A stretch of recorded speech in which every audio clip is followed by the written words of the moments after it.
In the name of Allah, the most gracious and the most merciful. In this lecture, we are going to look at the TCP connection.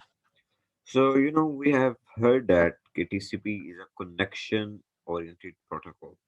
A connection oriented transfer protocol always establish a path between the source and the destination. So, once the path is established, all of the data belonging to the client or to the belonging from the client or from one end will start to communicate. It will start to transfer from one end to the other. So it will be the path from which the data will be transferring. You may consider that path as a single virtual path for the entire messages, for the entire data packs to facilitate. So it also facilitates us with an acknowledgement process as well, so that if any data damages or if any data stream are lost, retransmission could be occur.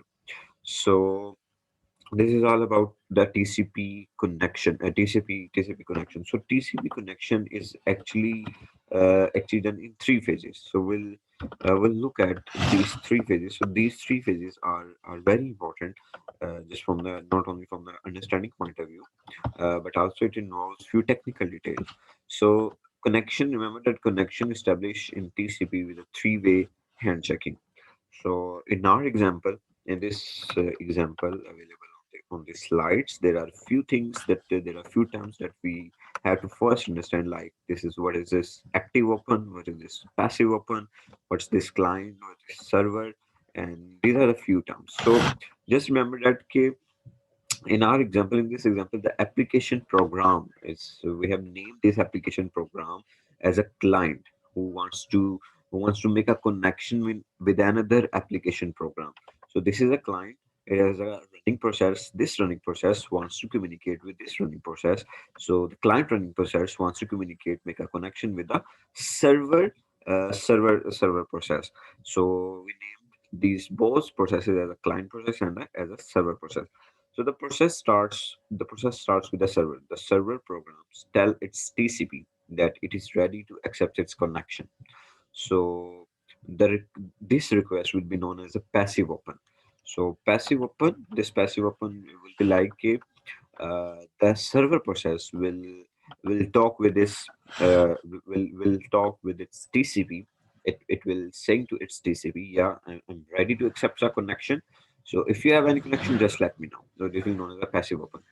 So remember that the server TCP is ready to accept a connection from any machine in the world. It cannot make a connection itself. So the client process also raises a request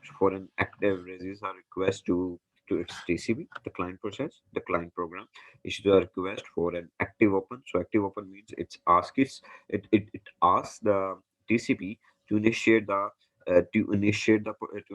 communication. A client wishes to connect to the open server, so it tell its TCP to connect it to a particular server. So that's known as basically an active open concept. So active open is like the application program running at the end when request the TCP to make a connection with a certain server.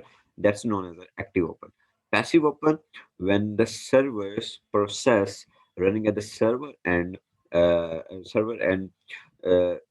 tells tells the it's TCP that it is ready to accept our connection. So keep accepting the requests. Keep accepting the requests. So these are the few important concepts. So now let's move to the three-way handshaking. So in the first part, the client, first of all, the client as client will always going to initiate for the connection establishment, and the server will always be accepting. So the client send the first segment. So if you look at this segment, we look at this segment. This segment has a sequence number.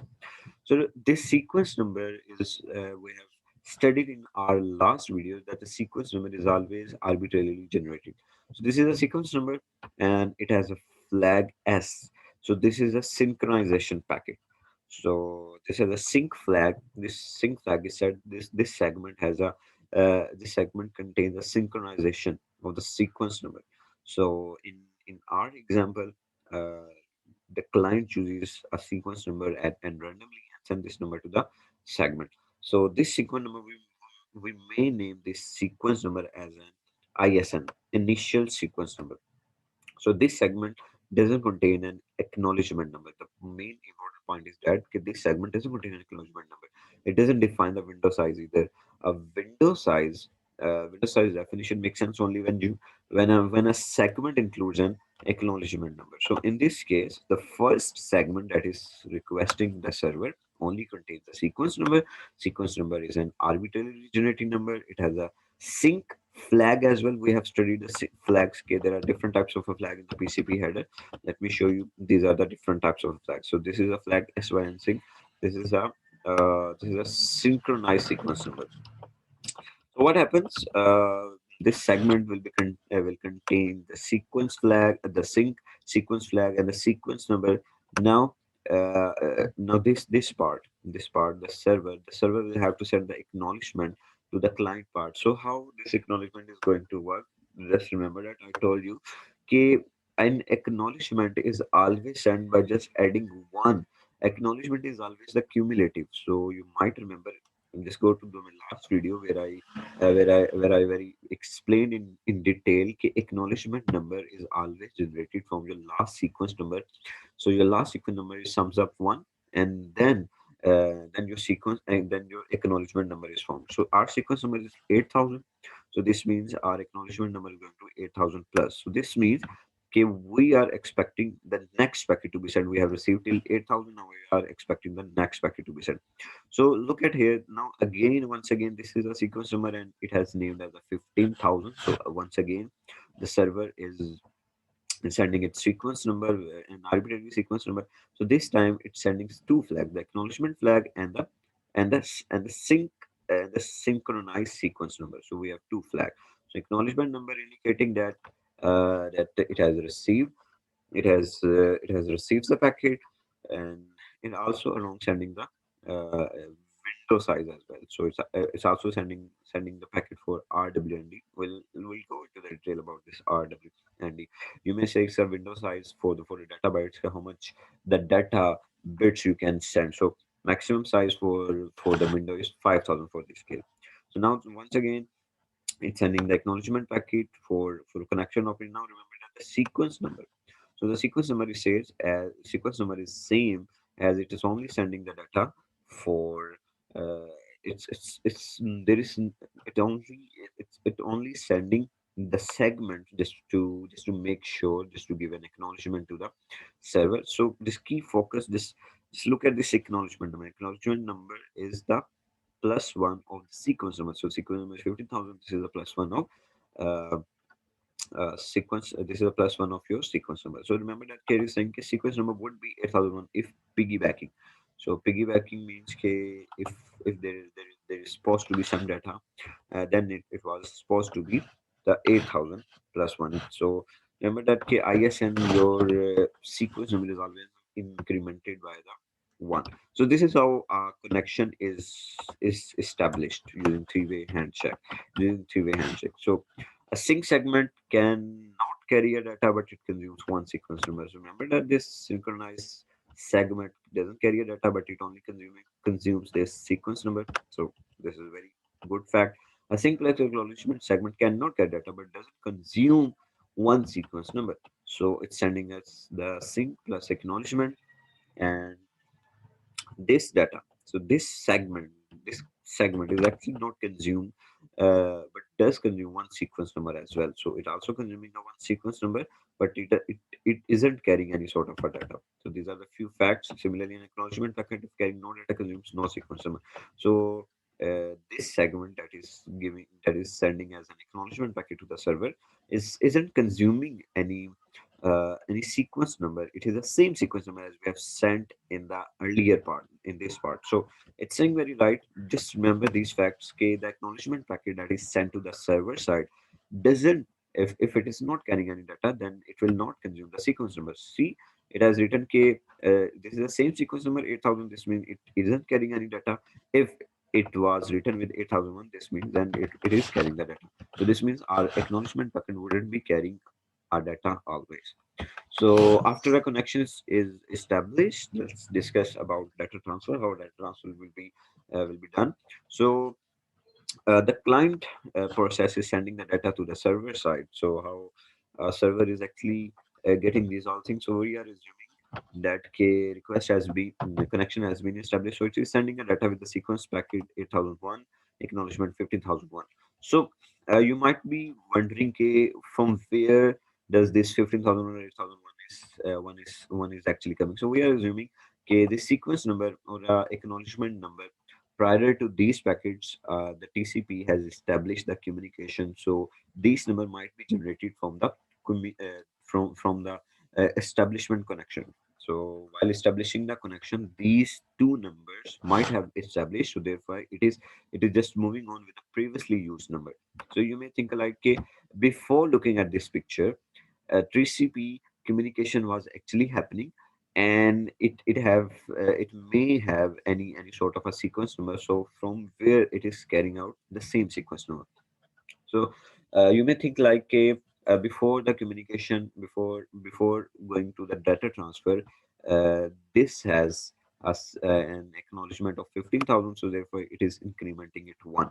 So let's look at the last packet, what is acknowledgement. So just look at the acknowledgement number is 15,001 and the sequence number is 8,000. So therefore we are using these numbers. All right. So there is nothing much technical detail to why, from where these 8,001 or 50,000 number one have been arised and have been came into the diagram. So there is no reference for these numbers. So these numbers are actually arbitrarily generated numbers. So we are assuming, okay, before the communication, before the data transfer, they may be communicating with these numbers. So let's look at, it is sending the two packets, the data bytes ranging from 8001 and 9000. So always remember that, okay, whenever you are sending the packet, your sequence number is always going to be the first number of your byte. So for your first byte has a number 8001, so your sequence number will be 8001. So for this acknowledgement with this acknowledgement number will be in respect to the last packet that you have received. So in sending you the two packets, the acknowledgement packet and along this P flag. So this P flag is a push flag. So push flag indicates, actually emphasize to the server that you have to quickly transfer these packets to the server process. So we are clear now, okay, how our data will be sent. uh, our sequence number will be the first number of our bytes. So similarly, it sends the second segment as well. And now in this second segment, remember, so just look at this byte. This byte has a number 9001. So therefore, our sequence number will be 9001. What about the acknowledgement number? So acknowledgement number will be from our last packet. So we are assuming our last packet was 15,000. So therefore, it's 50,001. So it is this segment also contains two flags, the A and the P flags. A is an acknowledgement flag, and P is an push flag. So now this server receives both of the packets and sends an acknowledgement to the client. However, now look at this client. So how this will be giving, uh, this will be this will be labeling its sequence number. So it's sending the data from 50,001 to 17,000 bytes. So sequence number is the first number of your bytes. So our bytes has 15,001. So therefore, its sequence number will be 15,001. So acknowledgement. So acknowledgement is now will be based on the last packet that we have received. So in the second segment, we have received last packet 10,000. So this 10,000. So therefore, our acknowledgement in this case will be 10,000 plus one. So it will be 10,000 plus one. So with this 10,000 plus one, we'll send an acknowledgement packet. So finally, it will receive and send an acknowledgement packet. So let's again look at this part as well, beta. It's having this packet has an acknowledgement flag. So we always say our sequence number depends on the data byte. So data bytes has the number 10,000, therefore our sequence number will be 10,000. So how the acknowledgement is 17,001.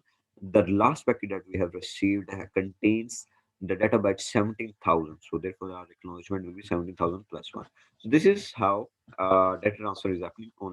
So I'll conclude that, if I explain you these things in a very simple way, the simplicity is that, whenever whatever the packet you are sending in the segments, your server will always acknowledge you for your sending packet. But the main technical point which I was most interested in letting you know was this number, how this labeling is actually happening. So I'm much interested in this labeling. So I'll obviously be asking you about this labeling as well. So I might give you in a situation and ask you, okay, this is the these are the five segments that has to be transferred using the TCP IP. So just label these parts with different sequence and acknowledgement numbers. So let's move to the next part. So how does a connection actually three-way handshake terminates its connection? So the same concept is about sequence and the acknowledgement, but here we'll be looking at new flag is set here in this segment, that is a F flag. So F is a FIN flag. FIN flag stands for connection termination. So these are all the flags in our packet in our packet format that we have gone through. So let me show you FIN. So this is a FIN is a termination of connection. So it will send the server to terminate the request, terminate the request. So it will accept a packet and acknowledge the packet. It will be saying, okay, I'm terminating the connection. It will again acknowledge its last packet and the connection will be closed. So few facts to be remembered: the FIN, the connection termination segment consumes one sequence number if it doesn't carry the data. So if it doesn't get the data, it will consume the one sequence number. And a connection termination plus the acknowledgement segment consuming one sequence number, it doesn't carry the data. So we are looking at it is actually consuming one sequence number. So this is the last part in TCP connection. Then our next topic will be started, that is the Windows. So this is a half close. So what is a half close situation? Half close situation is very interesting. Uh, sometime it happens. Sometimes this happens. One end stops sending the data while it's only be receiving the data. So I'm talking to you. You, although listening to me, but you are not talking to me. You are only listening to my lecture, but you are not talking to me. So we'll be saying we are actually a half close. You are listening to me, but you are not talking anything. So you are half close to me. You may say a very good example could be a sorting. When the client sends the data to the server, hey, server, can you please sort out this data for me? The client will only be the sending data to the server and the server will only be receiving the data. So server will become half closed. It will be only be receiving the data. It will not sending any data. So once the client will be done with all the transmission of the data for which sorting is required, then the client will terminate its connection for the data transmission. It will only be receiving the data. So now the server will be sending all the data. So only server to the client direction will remain open, but the client to the server direction for the for the data transmission will get closed. So the server will now send the sorted data to the client. So in these type of scenarios, we may name as a half close. So this half close is also happening here. Just look at this. Okay, it is sending us segments to the here. It acknowledge the segments and then it requests the client, okay, okay, I'm now closing it. I have sent you all the data. Now please sort out all the data. So server sort out all the data and send the data segments to the client. The client only acknowledges. The client only sending the acknowledgement packet. It's not sending any additional data. It is only sending the acknowledgement to the server. So once the acknowledgement is done, the server will ask the client to terminate the connection and the connection will be terminated. So just keep remember about these sequence and acknowledgement numbers. So I hope you are all clear about this. So if you have any question,